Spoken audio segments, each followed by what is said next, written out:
അസ്സലാമു അലൈക്കും വറഹ്മത്തുള്ളാഹി വബറകാതുഹു. ബിസ്മില്ലാ അൽഹംദുലില്ലാ. സോഷ്യൽ മീഡിയയിൽ വലിയ ഫാൻ ബേസ് ഉള്ള ഒരു കാറ്റഗറി ആളുകളാണ് വ്ളോഗേഴ്സ് എന്ന് പറയുന്നത്. നമ്മുടെ നാട്ടിൽ അത്തരത്തിലുള്ള ഒരുപാട് സക്സസ്ഫുൾ ആയിട്ടുള്ള വ്ളോഗേഴ്സ് ഉണ്ട്. അപ്പോൾ ഇന്ന് അത്തരം ഒരു സോഷ്യൽ മീഡിയയിൽ വളരെ ചർച്ചയായിക്കൊണ്ടിരിക്കുന്ന ഒരു വ്ളോഗറെ പറ്റിയാണ് നമ്മൾ ഇന്ന് ചർച്ച ചെയ്യുന്നത്. ജാസ്മിൻ ജാഫർ ഇന്ന് ബിഗ് ബോസിൽ വളരെയധികം തരംഗമായി, അല്ലെങ്കിൽ സോഷ്യൽ മീഡിയയിൽ വളരെയധികം ചർച്ചയായിക്കൊണ്ടിരിക്കുകയാണ്. അപ്പോൾ എന്തുകൊണ്ടാണ് ഇവരുടെ പേരെടുത്ത് ഇവിടെ ചർച്ച ചെയ്യുന്നത്, അല്ലെങ്കിൽ അത് ശരിയാണോ എന്ന് ചോദിച്ചു കഴിഞ്ഞാൽ, അവരുടെ സ്വകാര്യ ജീവിതത്തിൽ ഇടപെടാൻ നമുക്ക് യാതൊരുവിധ അവകാശവുമില്ല. എന്നാൽ അവരുടെ പബ്ലിക് ലൈഫിൽ, അല്ലെങ്കിൽ അവർ സോഷ്യൽ മീഡിയയിൽ വന്ന് കാണിച്ചു കൂട്ടുന്ന കാര്യങ്ങളെപ്പറ്റി മാത്രമാണ് നമ്മളിന്ന് ചർച്ച ചെയ്യുന്നത്. ഏതായിരുന്നാലും ശരി, ബേസിക്കലി എന്താണ് വ്ളോഗേഴ്സ് ചെയ്യുന്നത്? വ്ളോഗിങ് എന്ന് പറഞ്ഞു കഴിഞ്ഞാൽ അവർ രാവിലെ മുതൽ വൈകുന്നേരം വരെ ചെയ്യുന്ന കാര്യങ്ങൾ അത് മറ്റുള്ളവരുടെ മുന്നിൽ നന്നായി പ്രസൻറ്റ് ചെയ്ത്, അല്ലെങ്കിൽ എന്താണോ ചെയ്യുന്ന കാര്യങ്ങൾ അത് ഇങ്ങനെ വെറുതെ ഇങ്ങനെ പറഞ്ഞുകൊണ്ടിരിക്കുക, അല്ലെങ്കിൽ പ്രത്യേകിച്ച് ഒരു ഉപകാരം എന്നുള്ള കാര്യങ്ങളൊന്നും ഇത് കാണുന്ന ആളുകൾക്ക് കിട്ടൂല. അവരുടെ ജീവിതത്തിനോടുള്ള ഒരു കൗതുകം, അല്ലെങ്കിൽ മറ്റുള്ളവരുടെ ജീവിതത്തിനോടുള്ള ഒരു കൗതുകം എങ്ങനെ ചെലവഴിക്കാം, അല്ലെങ്കിൽ അതെങ്ങനെ എക്സ്പ്ലോയിറ്റ് ചെയ്യാം എന്നുള്ളതാണ് ബേസിക്കലി ഇതിൽ ചെയ്തുകൊണ്ടിരിക്കുന്നത്. അപ്പോൾ ഇതിൽ നമ്മൾ രണ്ട് കാറ്റഗറി ആളുകളോടാണ് എനിക്ക് ഇന്ന് സംസാരിക്കാനുള്ളത്. അതിൽ ഒന്നാമത്തത് എന്ന് പറയുന്നത്, ഇപ്പോൾ ജാസ്മിൻ ജാഫറിനെ ഞാനൊരു കേസ് സ്റ്റഡി പോലെ ഒരാളെ പറ്റി പറയുന്നു എന്ന് മാത്രം, പക്ഷേ അതുപോലത്തെ ഒരുപാട് വ്ളോഗേഴ്സ് ഉണ്ട്. അപ്പോൾ അതിൽ ഒരു കാറ്റഗറി എന്ന് പറയുന്നത് മുസ്ലിം വ്ളോഗേഴ്സ്. ഇതുപോലെ പെൺകുട്ടികൾ വന്ന് തട്ടമിടാതെ ഇതുപോലെ വ്ളോഗിങ്ങും കാര്യങ്ങളൊക്കെ ചെയ്യുമ്പോൾ കുറച്ച് ഓൺലൈൻ മുസ്ലിം ആങ്ങളമാർ ഇറങ്ങിയിട്ട് ഇവരെ സൈബർ ബുള്ളിങ് ചെയ്യും. അപ്പോൾ ഈ സൈബർ ബുള്ളിങ് ചെയ്യുന്ന ആളുകൾ, അല്ലെങ്കിൽ സൈബർ ബുള്ളിങ് എന്ന് പറയുമ്പോൾ ബേസിക്കലി അവരുടെ വീഡിയോസിൻ്റെ അടുത്തൊക്കെ പോയിട്ട് കമൻറ്റ്സ് ചെയ്യുക, അല്ലെങ്കിൽ കമൻറ്റ് ചെയ്യുക. അവരോട് നേരിട്ട് പറയാൻ ഏതായാലും ആരും തയ്യാറാവലുണ്ടാവില്ല. പക്ഷേ കമൻറ്റുകളിലൂടെയൊക്കെ നീ തട്ടടാതെ വീഡിയോ ചെയ്ത് കഴിഞ്ഞാൽ, അല്ലെങ്കിൽ വ്ളോഗ് ചെയ്താൽ നീ നരകത്ത് പോടി, നീ മുസ്ലിം ആണോ ഡി, ഇങ്ങനത്തെയൊക്കെയുള്ള രീതിയിലുള്ള സംസാരങ്ങളാണ് ബേസിക്കലി സൈബർ ബുള്ളിങ് എന്ന് പറഞ്ഞാൽ അവരുദ്ദേശിക്കുന്നത്. അപ്പോൾ അവരോട് എനിക്ക് പറയാനുള്ളത്, നിങ്ങൾ ദയവ് ചെയ്ത് നിങ്ങൾ ഇസ്ലാമിന് കൂടുതൽ ഡാമേജ്, അല്ലെങ്കിൽ ഉപകാരം ചെയ്ത് അതുവഴി ഇസ്ലാമിനെ ഉപദ്രവിക്കരുത്.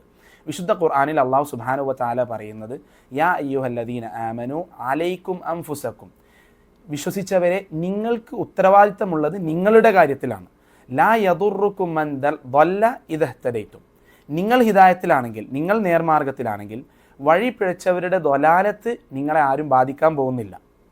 ഇലല്ലാഹി മർജിഉക്കും ജമീഅൻ ഫയുനബ്ബിഉക്കും ബിമാ കുൻതും തഅമലൂൻ, നിങ്ങളെല്ലാവരും അള്ളാഹുവിലേക്കാണ് മടങ്ങാനുള്ളത്. നിങ്ങൾ എന്താണ് ചെയ്യുന്നത് എന്നുള്ളത് അള്ളാഹു നിങ്ങളെ അറിയിക്കുകയും ചെയ്യും. അപ്പോൾ നിങ്ങൾ മനസ്സിലാക്കേണ്ട ഒരു കാര്യം എന്താണെന്ന് വെച്ച് കഴിഞ്ഞാൽ, മറ്റുള്ളവരെ ഉപദേശിക്കുമ്പോൾ, അല്ലെങ്കിൽ എന്തെങ്കിലുമൊക്കെ ഉപദേശിച്ച് നിങ്ങൾക്ക് അതുവഴി അള്ളാഹു സുബ്ഹാനഹു വ തആലയുടെ പ്രതിഫലം കിട്ടണം എന്നാണ് ആഗ്രഹം എന്നുണ്ടെങ്കിൽ അത് മാന്യമായി ചെയ്യുക. മാന്യമായി ഉപദേശിക്കാൻ പറ്റുന്ന സാഹചര്യം കിട്ടുമ്പോൾ ഉപദേശിക്കുക. അതല്ലാതെ നിങ്ങൾക്കെല്ലാവർക്കും സ്വർഗത്തിലേക്കുള്ള ടിക്കറ്റ് കിട്ടി, എന്നിട്ട് ഇനി ജാസ്മിൻ ജാഫർ തട്ടിട്ടില്ലെങ്കിൽ, അല്ലെങ്കിൽ മറ്റുള്ള ഏതെങ്കിലും വ്ളോഗർമാർ തട്ടിട്ടില്ലെങ്കിൽ അവർ നരകത്ത് പോകുന്ന ആലോചിച്ച് നിങ്ങൾ ടെൻഷൻ അടിക്കേണ്ട ആവശ്യമില്ല. അതുവഴി നിങ്ങൾക്ക് പ്രത്യേകിച്ചൊന്നും കിട്ടാനുമില്ല. ഇനി രണ്ടാമതായി എനിക്ക് പറയാനുള്ളത് ഇനി ഇവരുടെ ഫാൻ ബേസിനോടാണ്. അപ്പം ഞാനിങ്ങനെ ആലോചിക്കാറുണ്ട്, എന്ത് ചെയ്തിട്ടാണ് ഇത്രയും വലിയൊരു ഫാൻ ബേസ് ഇവർക്ക് കിട്ടുന്നത്? കാരണം പ്രത്യേകിച്ച് ഇപ്പോൾ നമുക്കറിയുമ്പോൾ ഇതിൽ കുക്കിംഗ് ചാനൽസ് ഉണ്ട്, അല്ലെങ്കിൽ ട്രാവൽ വ്ളോഗേഴ്സ് ഉണ്ട്. ഇപ്പോൾ പുതിയ സ്ഥലങ്ങൾ കാണിച്ചു കൊടുക്കുക, പുതിയ ടെക്നോളജി പരിചയപ്പെടുത്തുക. അപ്പോൾ ഇതിലൊന്നുമില്ല. ഇതിലിങ്ങനെ ഇവർ വന്നിട്ട് നിലപാട് പറയുക, അല്ലെങ്കിൽ നിലപാട് സിംഹങ്ങളാവുക, വന്നിട്ട് രാവിലെ മുതൽ വൈകുന്നേരം വരെ ഇവർ ചെയ്യുന്ന, അല്ലെങ്കിൽ ഇവരുടെ സ്വകാര്യ ജീവിതം മറ്റുള്ളവരുടെ മുന്നിൽ കാണിക്കുക. അപ്പോൾ ആരാണ് ഇവരുടെ ഫാൻ ബേസ് എന്നുള്ളത്? കാരണം അവരുടെ കമൻറ്റ്സ് കണ്ടു കഴിഞ്ഞാൽ നമുക്ക് മനസ്സിലാവും. ഇപ്പോൾ ജാസ്മിൻ ഇത്താനെ പോലെ ഒരു സിസ്റ്റർ എനിക്കുണ്ടായിരുന്നെങ്കിൽ, ജാസ്മിൻ ഇത്താനെ പോലെ എങ്ങനെ ആവുക. അപ്പോൾ ഇത് ഭയങ്കരമായിട്ട് ആളുകൾ ഇൻഫ്ലുവൻസ്ഡ് ആണ്. അപ്പോൾ ആരാണ് ഇവരുടെ ഫാൻ ബേസ് എന്നുള്ളത് ആലോചിക്കുമ്പോൾ, ഇപ്പോൾ തൊപ്പി വളാഞ്ചേരിയിൽ ഉദ്ഘാടനത്തിൽ വന്ന സമയത്ത് അവൻ്റെ ഫാൻ ബേസിനെ നമ്മൾ ഫിസിക്കലി കണ്ടതാണ്. അതും ഈ കമൻസൊക്കെ വായിക്കുമ്പോൾ നമുക്ക് വരുന്നൊരു റീഡിങ്, എനിക്ക് വരുന്നൊരു റീഡിംഗ് ആണ്. അത് ശരിയാവാം തെറ്റാവാം. ചെറിയ കുട്ടികളും, അല്ലെങ്കിൽ ഇപ്പോൾ പ്രത്യേകിച്ച് ജാസ്മിൻ ജാഫറിൻ്റെ ഒക്കെ ആണെന്നുണ്ടെങ്കിൽ വീട്ടിലിരിക്കുന്ന ഒരുപാട് സ്ത്രീകൾക്കൊക്കെ ഭയങ്കരമായിട്ട് ഇൻഫ്ലുവൻസ്ഡ് ആണ്. അപ്പോൾ എനിക്ക് തോന്നുന്നത് എന്താണെന്ന് വെച്ച് കഴിഞ്ഞാൽ, മറ്റുള്ളവരുടെ ജീവിതം, അല്ലെങ്കിൽ ഈ വ്ളോഗേഴ്സ് അവരുടെ ജീവിതത്തിൻ്റെ ഏറ്റവും നല്ല സൈഡായിരിക്കും ഈ വ്ളോഗിങ്ങിലൂടെ കാണിക്കുക.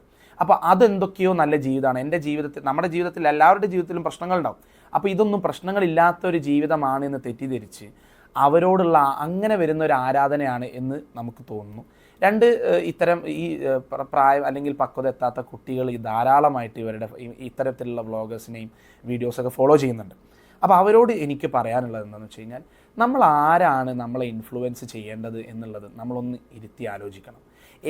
എന്തെങ്കിലുമൊക്കെ ഉപകാരം കിട്ടുന്ന, അല്ലെങ്കിൽ ദുനിയാവിലോ ആഖിറത്തിലേക്കോ, ഞാനിവിടെ ഇസ്ലാമിക് പെർസ്പെക്റ്റീവിലല്ല സംസാരിക്കുന്നത്, മറിച്ച് ദുനിയാവിലെങ്കിലും അറ്റ്ലീസ്റ്റ് ഉപകാരത്തിൽ കിട്ടുന്ന എന്തെങ്കിലുമൊക്കെ കണ്ടിട്ടോ അല്ലെങ്കിൽ അതുവഴി എന്തെങ്കിലും ഒരു നേട്ടം നമുക്ക് കിട്ടണ്ടേ. ഒരാൾ അവരുടെ സ്വകാര്യ ജീവിതത്തിൽ ചെയ്യുന്ന കാര്യങ്ങൾ ഇങ്ങനെ കാണിച്ചിട്ട് ഇപ്പം നിങ്ങൾ അതിൽ ഇൻഫ്ലുവൻസ്ഡ് ആയി. ഇപ്പോൾ അയാളുടെ യഥാർത്ഥ അവസ്ഥ എന്താണ്, അയാളുടെ യഥാർത്ഥ ജീവിതം എന്താണ്, അല്ലെങ്കിൽ യഥാർത്ഥത്തിൽ അയാൾ ആരാണ് എന്നുള്ളത് ഈ ബിഗ് ബോസ് ഇറങ്ങിയതോട് കൂടിയിട്ട് ആളുകൾക്ക് മനസ്സിലായി. ഒരുപാട് ചർച്ച ചെയ്യപ്പെടുന്ന അല്ലെങ്കിൽ വളരെ മോശപ്പെട്ട അവസ്ഥയിലൂടെ മോശപ്പെട്ട കാര്യങ്ങൾ മാത്രമാണ് ഇന്ന് അവരെ പറ്റി സോഷ്യൽ മീഡിയയിൽ ചർച്ച ചെയ്തുകൊണ്ടിരിക്കുന്നത്. അതെന്താണെന്ന് എനിക്കിവിടെ റിപ്പീറ്റ് ചെയ്യാൻ താല്പര്യമില്ല. ഏതായിരുന്നാലും ശരി, ഇത് ഒന്ന് ഇരുത്തി ആലോചിക്കേണ്ടതാണ്.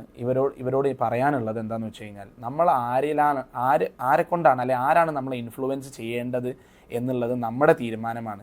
അത് കുറച്ചും കൂടിയൊക്കെ ആലോചിച്ച് കുറച്ചൊക്കെ ഒന്ന് ബുദ്ധി ഉപയോഗിച്ച് ചിന്തിച്ചിട്ട് അതിലേക്ക് ഇറങ്ങിത്തിരിക്കുക. വാഹിദ വാന അൽഹംദുലില്ലാഹി റബ്ബിൽ ആലമീൻ.